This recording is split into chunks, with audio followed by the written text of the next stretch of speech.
This site lays on the outer edge of my original search area for the wreck of the Pam. The Pam was hulked for target practice by the Royal Australian Navy in 1934.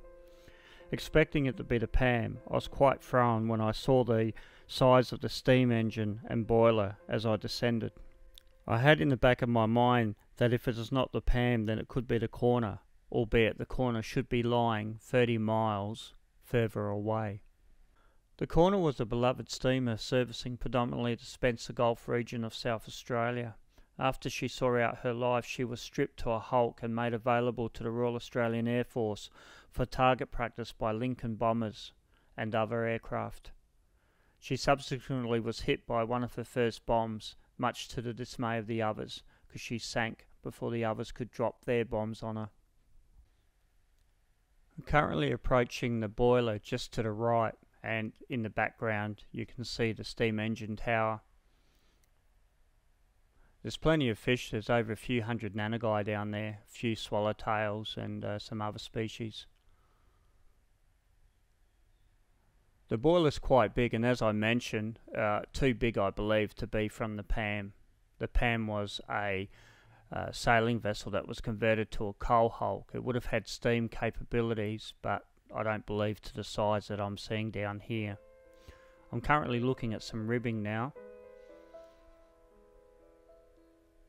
The wreck is broken into two main sections: the ribbing, the hull, and then the main deck and major fittings of the vessel.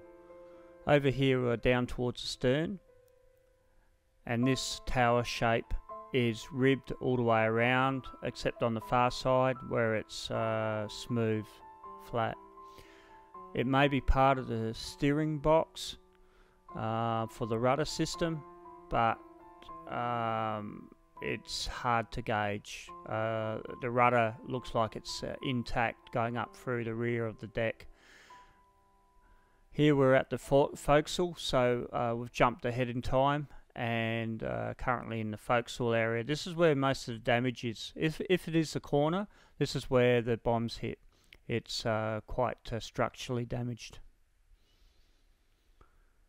We're now working our way towards midships, where the boiler is sitting there, and just panning to the right, and this is the hull section from the bow, working our way towards the stern. The main boiler's there, and the engine tower's just behind. There's also a smaller vessel next to the boiler. It's either for holding water or it could possibly be a second boiler. This looks to be a triple expansion engine. It's hard to say. I don't think it's a compound engine.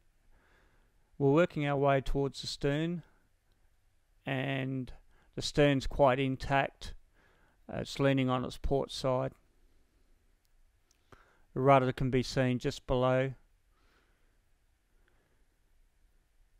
And now we're facing back towards the midships. We're now on top of the engine mount. Boiler's just in view, and I'm just panning around. The camera itself actually had a problem with the mount system. It was broken, and there's nothing I could do to fix it. I was committed with the camera equipment that I had.